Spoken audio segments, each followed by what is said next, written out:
Lucas 17:5, os apóstolos do Senhor chegaram até Jesus e disseram então os apóstolos ao Senhor: acrescenta-nos a fé. Por que os discípulos de Jesus fizeram essa... Por que eles chegaram até Jesus e fizeram esse apelo?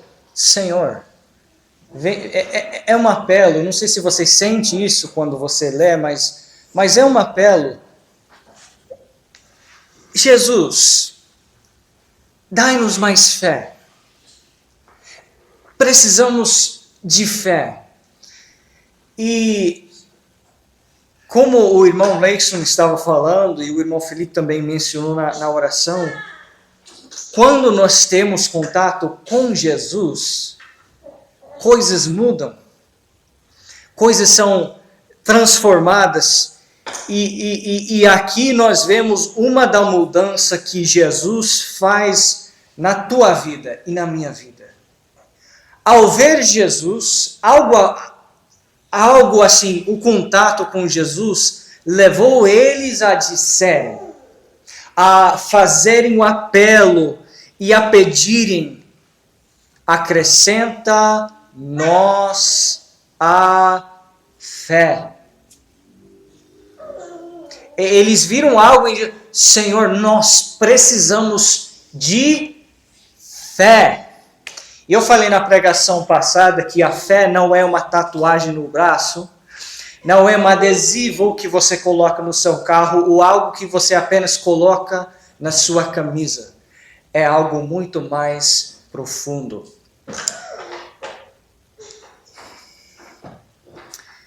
Nós vemos na fala religiosa de hoje que a meta, o desejo é: acrescenta a minha denominação, acrescenta ou aumenta os meus bens, minhas bênçãos, acrescenta os templos, os prédios, acrescenta tudo isso. Mas tem alguém dizendo: acrescenta a minha fé? Parece que a piedade moderna, o evangelho moderno, leva as pessoas a dizerem: eu quero mais bênçãos, eu quero mais riquezas, eu quero mais dinheiro. O Deus, ele serve para me dar essas coisas, mas e a minha fé? Eu estou correndo a Jesus dizendo: aumenta, não os meus bens, não a minha conta bancária, não o meu trabalho, não o meu dinheiro, mas aumenta, Senhor, a minha fé. Porque a fé, ela é algo individual. Você não tem a fé que eu tenho e eu não tenho a sua fé. Eu citei o exemplo de Estevão, um homem cheio de fé. Cheio de fé! Mas não era todos que eram assim. Fala disso do Estevão. E Hebreus vai citar vários exemplos dizendo: pela fé, pela fé, pela fé. Não foi pelo conhecimento, não foi pelas riquezas. Noé construiu uma arca não foi pela sabedoria humana, pelas faculdades que Moisés fez. Ele conseguiu tirar o povo de... Não, pela fé Moisés fez. Não foi pela força que Abraão saiu foi pela fé. E eu falo tudo isso com a intenção de tentar cultivar em nós um desejo de ter fé. Porque você não esqueceu, né? Ora sem fé é impossível agradar a Deus. Então, irmãos, nós precisamos de fé. Aqui eles não pediram aumento de salário, eles não pediram bens. Pedro não chegou para Jesus e disse: Jesus, eu queria uma pesca maior. Aumenta a minha pesca. Abençoa, Senhor, a minha pesca. Foi: Senhor, aumenta, acrescenta a minha fé.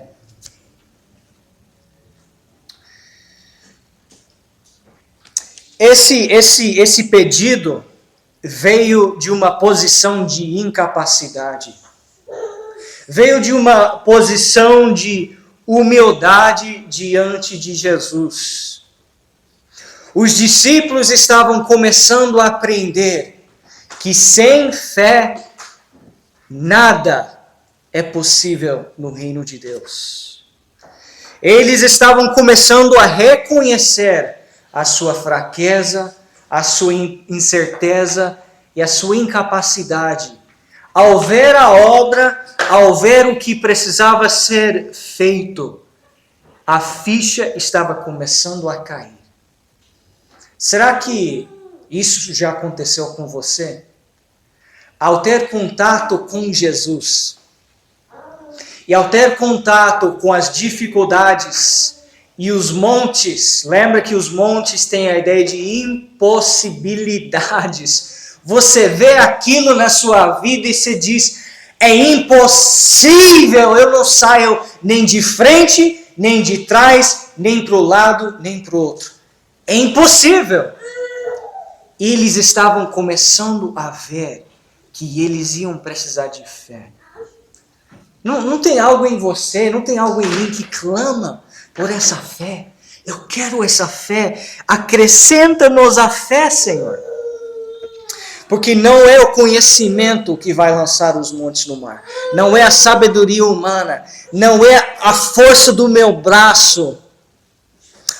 Eu decidi fazer academia. Ué, você acha que com a academia que você está fazendo, você vai dar um soco fatal no demônio lá que possuiu o seu amigo? Isso não existe.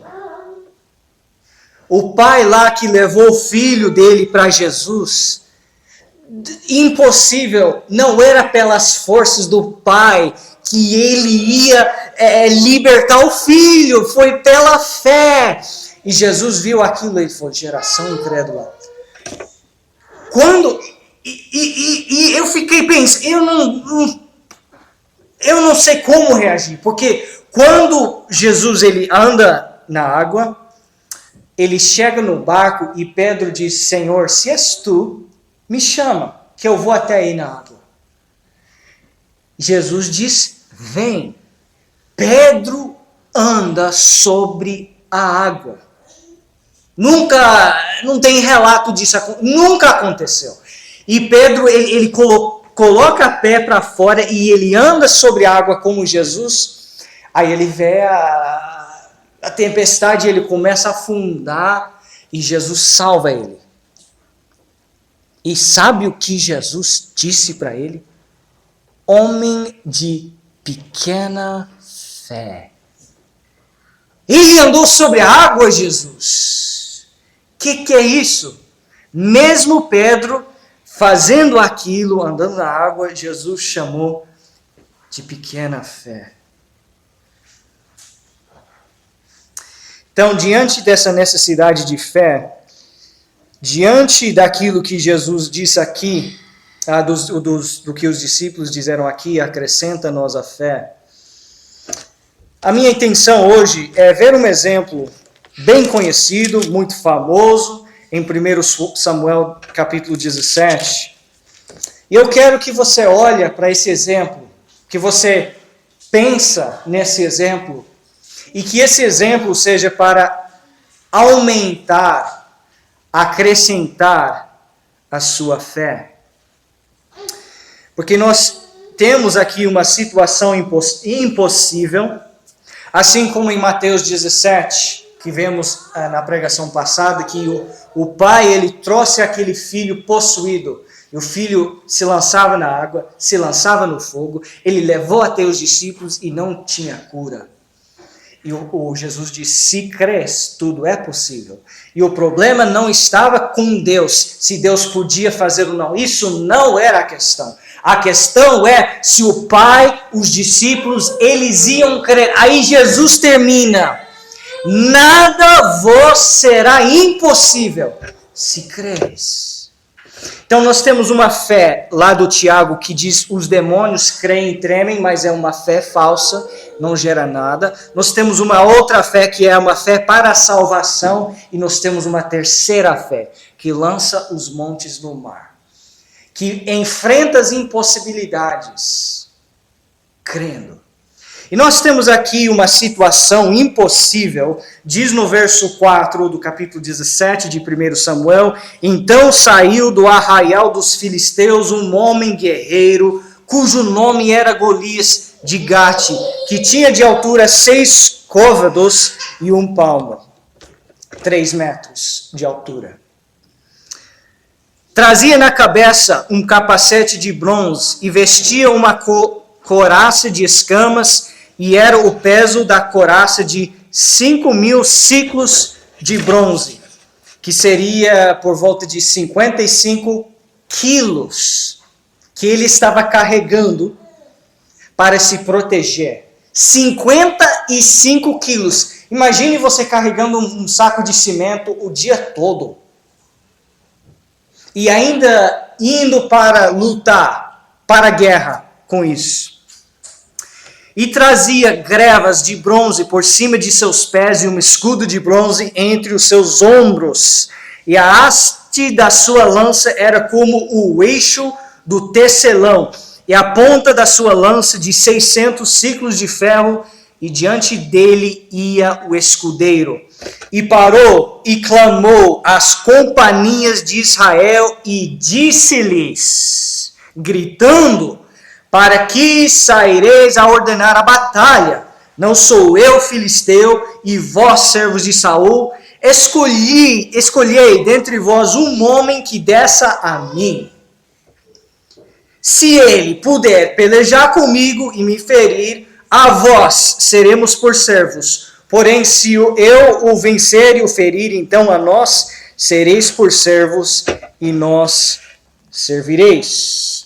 Disse mais o filisteu, hoje desafio as companhias de Israel, dai-me um homem, para que ambos pelejemos.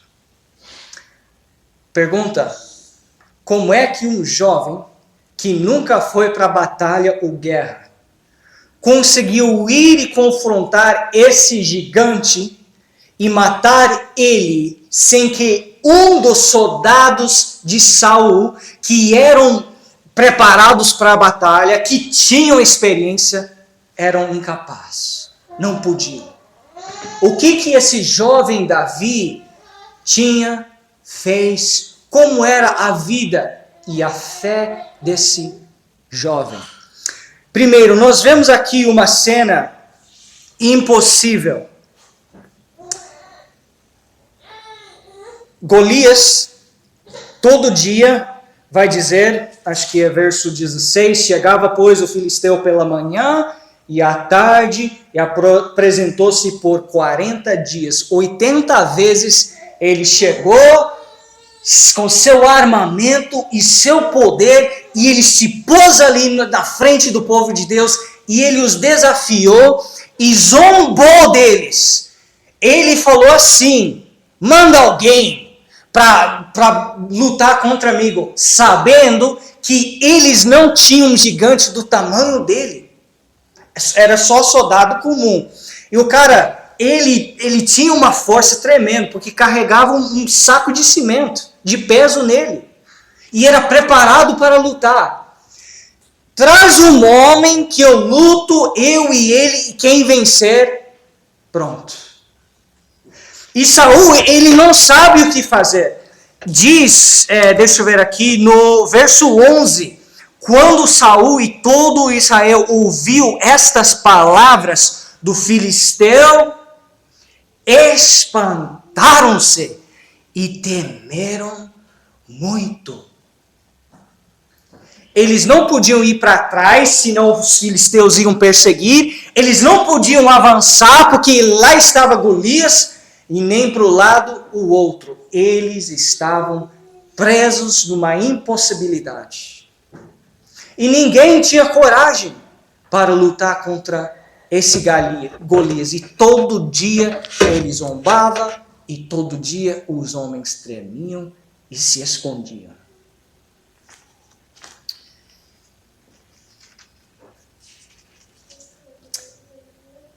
Aí vem um jovem chamado Davi, e o pai dele chama ele e fala: Davi, vai lá ver como seus irmãos estão e me traz notícias.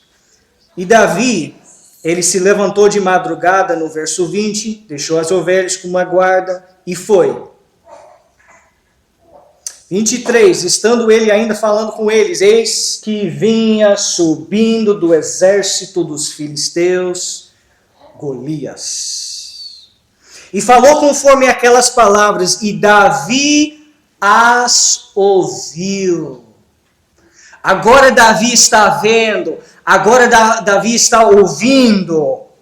Porém, 24, todos os homens em Israel, vendo aquele homem, fugiram de diante dele e temiam grandemente. Olha o que Davi faz. 26. Então falou Davi aos homens que estavam com ele, dizendo: que farão aquele homem que ferir a este filisteu e tirar a afronta de sobre Israel? Olha a linguagem desse jovem. Quem é, pois, este incircunciso filisteu para afrontar os exércitos do Deus vivo? Quando Davi viu isso, ele não fugiu, ele não tremeu, ele questionou esse gigante. Quem é para ficar falando assim do povo de Deus? É incircunciso, é pagão, é ímpio, é incrédulo, e ele está fazendo isso conosco? Ali nós começamos a ver a fé de Davi. Mas olha o que acontece. 28, e ouvindo Eliabe, seu irmão mais velho, falar aqueles homens, acendeu-se a ira de Eliabe contra Davi. E disse: por que desceste aqui, Davi? Com quem deixastes aquelas poucas ovelhas no deserto? Bem conheço a tua presunção e a maldade do teu coração, que desceste para ver a peleja. Eu sinto lhe dizer, mas se você vai exercer fé, até a própria igreja pode te criticar. É triste eu dizer isso. Mas quando Davi ele vê aquilo e ele começa a questionar, o próprio irmão dele, primeiro, ele critica o trabalho de Davi. Davi se entregava, ele cuidava das suas ovelhas, ele fazia o seu melhor. E então a primeira coisa, ele questiona, ele ataca esses ovelhas, Davi. Você é apenas pastor, você não presta. Você fez o que com essas poucas ovelhas, Davi? Depois ele começa a atacar o próprio Davi, dizendo: é a maldade do teu coração, Davi. Olha você, Davi, você veio aqui só para ver a peleja, ver alguém morrer. E Davi respondeu: que fiz eu agora? Porventura não há razão para isso. E desviou-se dele para outro e falou conforme aquela palavra, e o povo lhe tornou a responder conforme as primeiras palavras. Primeiro o irmão ataca ele, depois Davi vai e fala com outras pessoas, e eles atacam ele também. Então Davi, ele está numa situação onde ele tem que lutar com fé contra Golias, sem o apoio dos seus irmãos, sem o apoio do povo de Deus. E depois, no verso 33, Saul disse a Davi: contra este filisteu não poderás ir, para pelejar com ele, pois tu ainda és moço, e ele homem de guerra desde a sua mocidade. Saul era um pouco mais gentil, mas ele falou: Davi, eu sei que você quer, mas você não pode. Olha a situação de Davi. Primeiro, nós temos a impossibilidade dele enfrentar Golias, um jovem, matar um gigante, fora o povo de Deus criticando ele e não crendo. Eles não tiveram fé. E agora, o que o Davi vai fazer? É fácil, porque nós já sabemos a história. Mas naquele momento, ninguém sabia o que ia acontecer. E tinha um jovem ali no meio deles falando isso. E o interessante é que Davi, olha como ele agiu. Falando de uma pessoa de fé, que age pela fé. Ele não foi sozinho. Ele foi primeiro conversar com o rei, a autoridade. E depois de Saul aprovar, foi que ele ia. Então disse Davi a Saul: teu servo apacentava as ovelhas de seu pai, e quando vinha um leão e um urso tomava uma ovelha do rebanho. Disse mais Davi: o Senhor me livrou das garras do leão e das garras do urso. Ele me livrará da mão deste filisteu. Então disse Saul a Davi: vai, e o Senhor esteja contigo. Vai, Davi. Pode ir. Como Davi sentiu naquele momento? Ele e Golias. Na próxima vez que Golias saiu para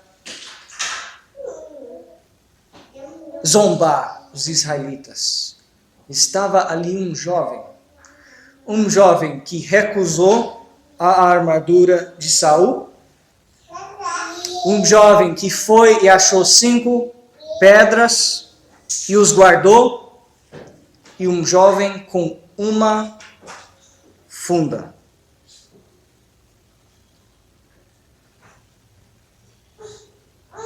E eu não vou ler aqui, mas diz a história que quando Golias ele viu isso, ele ficou com raiva.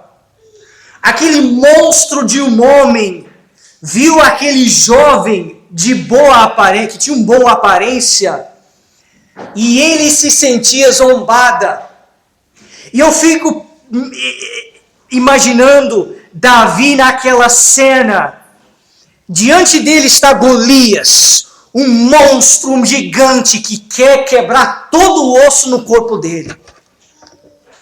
Ele está cheio de furor, de ira e de raiva. E diz que quando ele viu e o filisteu pelos seus deuses amaldiçoou Davi. Ele falou um monte de palavrão, um monte de coisa suja na frente de Davi. E Davi naquela cena, na frente dele um gigante, uma impossibilidade. E com certeza os filisteus que estavam assistindo aquela cena começaram a gritar, começaram a bater palmas. Isso, Golias, vai ser muito fácil, parabéns, oh! E os israelitas, eu nem quero ver, né? Tudo com medo, tudo fugido. Eles nem se reuniram para fazer uma oração para o Davi antes dele ir. Ô Davi, vem cá, vamos orar aqui, vamos interceder, vamos chamar Samuel, fazer um sacrifício, vamos rasgar o coração aqui, porque você vai precisar de força. Nem isso eles fizeram com Davi. Olha, isso vai dar mal, como é? O que o rei Saul está pensando? Ele mandou um jovem, o que é isso? Como é que esse jovem... E eles lá, tudo tremendo com medo, e os filisteus aplaudindo, e Golias, aquele monstro de um homem, correndo e se avançando para Davi. Diz no 48, apressou-se Davi e correu ao combate a encontrar-se com o filisteu. E Davi pôs a mão ao alforje e tomou dali uma pedra e com a funda lá atirou. E ele pegou aquela pedra e começa a virar. Uau, uau, uau, uau. E a pedra sai. E a boca dos filisteus ficam assistindo aquela pedra saindo. E os israelitas, ele vai conseguir ou não? E aquela pedra, tac, na cabeça do gigante. E diz que o gigante feriu o filisteu na testa, a pedra se lhe cravou na testa e caiu sobre o seu rosto em terra. E Davi pega a espada, corta a cabeça, o monte foi. Acabou. Quando os filisteus viram isso, eles correram e os israelitas perseguiram. E foi uma vitória. Como é, eu te pergunto de novo, como é que um jovem sem experiência, nunca foi para a guerra, como é que ele foi lá e matou o gigante, enquanto os outros soldados nem sequer tentavam. Fugiam e escapavam. Era a fé de Davi. E agora a questão é, onde Davi conseguiu essa fé? Essa é a pergunta. Davi, vem cá, vamos conversar um pouco. Qual é o seu segredo?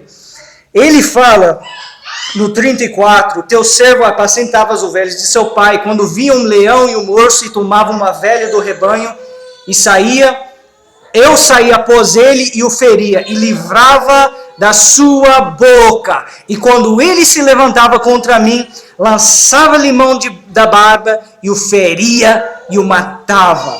Assim feria o teu servo o leão, como o urso. Assim será este incircunciso filisteu, como um deles, porquanto afrontou os exércitos do Deus vivo. Davi, ele não começou com Golias. Ele começou com o urso e com o leão. E talvez você queira sair e matar um Golias, mas começa com o urso, um leão. Começa a exercer a sua fé como um músculo, o pouco que você tem. Começa a treinar, começa a usar a sua fé, começa a exercer a sua fé em oração, nas promessas de Deus, começa a pedir, acrescenta a minha fé, Senhor. E assim a sua fé vai ser acrescentada. Eu não sei se tem algo impossível que você está enfrentando. Jesus prometeu, nada será impossível. E se Jesus fosse aparecer aqui, com suas mãos cravadas, e os seus olhos olhando para você, e ele perguntaria, por que tanta incredulidade? Por que tanta falta de fé? Qual seria a minha resposta? O que eu diria diante de Jesus? Por que eu não tenho fé? Eu sei que o Instagram no seu celular não ajuda. A mídia social, as distrações deste mundo. Então eu quero te animar, incentivar a buscar uma fé mais sincera, uma fé mais pura, uma fé mais verdadeira. Se pegamos Hebreus 11, falta tempo, mas se pegamos Hebreus 11, jovem, idoso, homem, mulher, culturas de várias épocas, pessoas de vários tipos, a fé não é para certas pessoas. A fé é para você, independente de cultura, tribo, idade, homem, mulher. A fé é para nós exercer. Vamos, irmãos, crescer na fé e vamos orar.